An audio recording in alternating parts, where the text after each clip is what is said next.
नमस्कार, मैं हूं अंकुर और आप देख रहे हैं सत्य हिंदी का न्यूज बुलेटिन। एक नजर अब तक की सुर्खियों पर। भरोसा खो चुके सर्वे अब झारखंड और महाराष्ट्र के चुनाव को लेकर भी आए हैं। दो सर्वे आए हैं और दोनों एक दूसरे के आमने सामने खड़े हैं। कोई इंडिया को जिता रहा है तो कोई एनडीए को। कुल मिलाकर एक का तुक्का तो लग ही जाएगा। पहले बात झारखंड की करते हैं। मैट्रिक्स ओपिनियन पोल ने झारखंड में बीजेपी के नेतृत्व वाले एनडीए के लिए भारी जीत की भविष्यवाणी की है और उसे 45 से 50 सीटें मिलती दिखाई गई हैं। झारखंड मुक्ति मोर्चा के नेतृत्व वाला इंडिया ब्लॉक 18 से 25 सीटों पर सिमटता दिखाया गया है, जबकि निर्दलीय समेत अन्य चुनाव पर असर नहीं डाल रहे हैं। झारखंड चुनाव को लेकर एक और सर्वे है जो लोकपोल ने किया है। लोकपोल के सर्वे के मुताबिक 81 सीटों वाले झारखंड में इंडिया आगे है और देखा जाए तो सरकार बना सकता है, हालांकि बस 1-2 सीटों से ही आगे है। लोकपोल ने बताया है कि बीजेपी के नेतृत्व वाला एनडीए 36 से 39 सीटें ला सकता है, जबकि इंडिया 41 से 44 सीटें ला सकता है और अन्य के खाते में 3 से 4 सीटें जा सकती हैं। बता दें 2019 के विधानसभा चुनाव में जेएमएम के नेतृत्व वाले गठबंधन ने 47 सीटें जीती थी, जबकि एनडीए को 25 सीटें मिली थी। महाराष्ट्र चुनाव को लेकर सर्वे आया है जिसमें बीजेपी के नेतृत्व वाली एनडीए की सरकार बन रही है। मैट्रिक्स ओपिनियन पोल की भविष्यवाणी के अनुसार महाराष्ट्र में भाजपा के नेतृत्व वाले महायुति यानी महाराष्ट्र की एनडीए को 145 से 165 सीटें मिलने का अनुमान जताया गया है और विपक्षी एमवीए को 106 से 126 सीटें मिल सकती हैं। झारखंड की तरह यहां भी अन्य दल नतीजों पर कोई प्रभाव नहीं डाल रहे हैं। वोट शेयर के मामले में सत्तारूढ़ महायुति गठबंधन का विपक्ष पर दबदबा रहने की संभावना है। बीजेपी के नेतृत्व वाली गठबंधन को 47% वोट शेयर मिलने की संभावना है, जबकि कांग्रेस के नेतृत्व वाले गठबंधन को 41% वोट शेयर मिलने की संभावना है। निर्दलीय और अन्य 12% वोट शेयर हासिल करने की उम्मीद जता सकते हैं। महाराष्ट्र में विधानसभा चुनाव होने में महज कुछ ही दिन का समय बाकी है। इससे पहले केंद्रीय परिवहन मंत्री नितिन गडकरी ने बागियों को लेकर बड़ा बयान दिया है। उन्होंने कहा कि जैसे जैसे फसल बढ़ती है बीमारियां भी बढ़ती हैं। बीजेपी के पास में बहुत सारी फसलें हैं जो अच्छे अनाज के साथ साथ कुछ बीमारियां भी लाती हैं, इसलिए हमें ऐसी बीमार फसलों पर कीटनाशकों का छिड़काव करना होगा।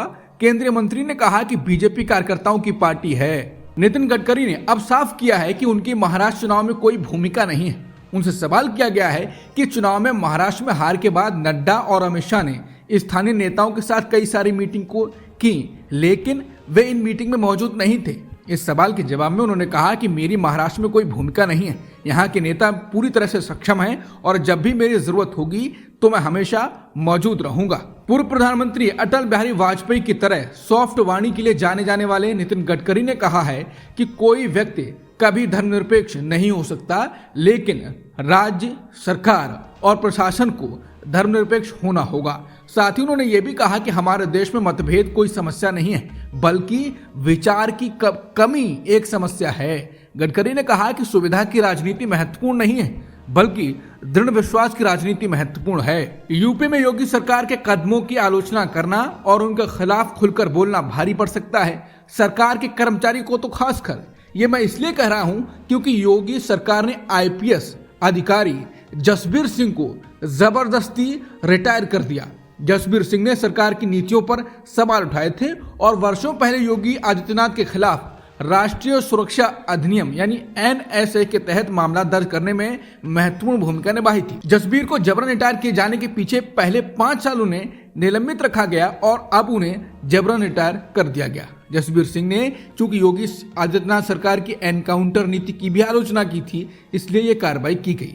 आलोचकों का तर्क है कि अनिवार्य रिटायरमेंट का हथियार जो मूल रूप से बेहतर प्रदर्शन न करने वाले अधिकारियों के लिए तैयार किया गया था, उसे अब असहमत अधिकारियों को चुप कराने के लिए तेजी से इस्तेमाल किया जा रहा है। यशोवर्धन आजाद ने इस बात पर प्रकाश डाला कि जो अधिकारी चुपचाप अपनी बात रखते हैं वो रैंकों के भीतर आसानी से आगे बढ़ते हैं, जबकि मुखर लोगों को अक्सर दंड का सामना करना पड़ता है। महाराष्ट्र विधानसभा चुनावों में बीजेपी के बटेंगे तो कटेंगे और प्रधानमंत्री मोदी के एक हैं तो सेफ हैं वाले नारे पर राजनीतिक बहस छिड़ी हुई है। अब राहुल गांधी ने भी एक्स पर पोस्ट करते हुए इस पर अपनी प्रतिक्रिया दी। राहुल गांधी ने अपनी पोस्ट में एक तस्वीर को साझा करते हुए कहा कि मन की बात अब जुबान पर। राहुल का शेयर किया गया पोस्टर फौरन ही वायरल हो गया। पोस्टर पर मोदी और अमित शाह के अलावा मोदी सरकार के राष्ट्रीय सुरक्षा सलाहकार अजित डोभाल, कारोबारी गौतम अडानी और सेबी प्रमुख माधवीपुरी बुच के फोटो हैं। पोस्टर में इस फोटो के जरिए बताया गया है कि भाजपा के नारे एक हैं तो सेफ का मतलब है इन 5 लोगों के एक होने और सुरक्षित होने से। अपनी एक और पोस्ट में उन्होंने एक हादसे की तस्वीर को शेयर करते हुए लिखा, आम लोग कब सेफ होंगे मोदी जी, अब तो बस एक अडानी को सेफ करने में लगे हुए हैं। ये भयावह तस्वीर और खबर भारतीय रेल की लंबी लापरवाही, उपेक्षा और जानबूझकर की गई कम भर्तियों का नतीजा है। रविवार को भी महाविकास आघाड़ी का संयुक्त घोषणा पत्र जारी करते हुए कांग्रेस अध्यक्ष मल्लिकार्जुन खड़गे ने भी योगी मोदी के नारों पर अपनी प्रतिक्रिया दी। खड़गे ने बीजेपी को निशाने पर लेते हुए कहा था कि आपने मनुस्मृति को स्वीकार करके पहले ही समाज को बांट दिया है, अब और बांटना चाहते हैं। कौन काटने को कहता है? आप 140 करोड़ जनता को काटेंगे? कांग्रेस अध्यक्ष ने अपने बयान में कहा कि बांटना नहीं है, इसलिए इंदिरा गांधी और राजीव गांधी ने अपनी कुर्बानी दे दी। योगी जी और मोदी जी का नारा अलग अलग है। मोदी जी कहते हैं कि एक हैं तो सेफ हैं, हमने एकता और आज़ादी के लिए जान कुर्बान की है, हमारे लोगों ने लड़ा है और आज़ादी दिलाई है। जिन्होंने आज़ादी दिलाई उनको ही मारने वाले लोगों में से आप हैं। एक दूसरे संबोधन में खड़गे ने उत्तर प्रदेश के मुख्यमंत्री योगी पर निशाना साधते हुए कहा था, एक तरफ आप गेरुआ कपड़ा पहनते हैं और दूसरी तरफ आप बटेंगे तो कटेंगे कहते हैं। ये लोग आराम से बड़ी बड़ी गाड़ियों में घूम रहे हैं और गरीबों की बात करते हैं, लोगों में विष भर रहे हैं और तोड़ने का काम कर रहे हैं। जस्टिस संजीव खन्ना भारत के 51वें मुख्य न्यायाधीश बन गए। जस्टिस संजीव खन्ना ने सोमवार की सुबह राष्ट्रपति भवन में भारत के 51वें मुख्य न्यायाधीश पद की शपथ ली। राष्ट्रपति मुर्मू ने भारत के नए मुख्य न्यायाधीश को शपथ दिलाई। शपथ ग्रहण समारोह में प्रधानमंत्री मोदी भी मौजूद रहे। बता दें, रविवार को जस्टिस दीपा चंद्रचूड़ ने भारत के 50वें मुख्य न्यायाधीश के तौर पर अपना कार्यकाल खत्म किया था।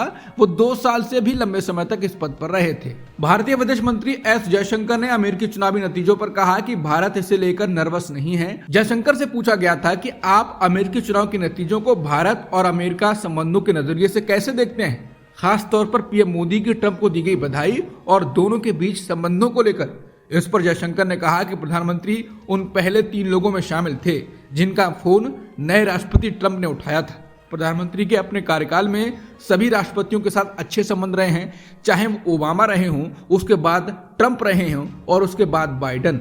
विदेश मंत्री ने कहा कि इस स्थिति ने काफी सहायता की है, भारत में हो रहे बदलावों में से भी मदद मिली है। मैं जानता हूं कि दुनिया के बहुत से देश अमेरिका को लेकर घबराहट की स्थिति में हैं, लेकिन मैं साफ कर दूं कि भारत उनमें से एक नहीं है। अरब और मुस्लिम देशों के नेता सोमवार को सऊदी अरब की राजधानी रियाद पहुंच रहे हैं। ये सम्मेलन गजा और लेबनान में इजराइल के साथ चल रहे युद्ध पर फोकस है। सऊदी अरब की सरकारी मीडिया एजेंसी वफा के मुताबिक फिलिस्तीनी और लेबनान क्षेत्रों में बढ़ती हिंसा ने अरब और इस्लामी नेताओं को तत्काल कार्रवाई करने के लिए मजबूर किया है। रियाद में चल रहे इस सम्मेलन में शामिल होने के लिए पाकिस्तान के पीएम शहबाज शरीफ भी सऊदी अरब पहुंचे हैं। इजरायली मीडिया रिपोर्ट्स के मुताबिक बिन्यामिन नेतन्याहू ने पहली बार ये माना है कि हिजबुल्लाह के सदस्यों को निशाना बनाने वाले पेजर्स धमाके इजरायल ने किए थे।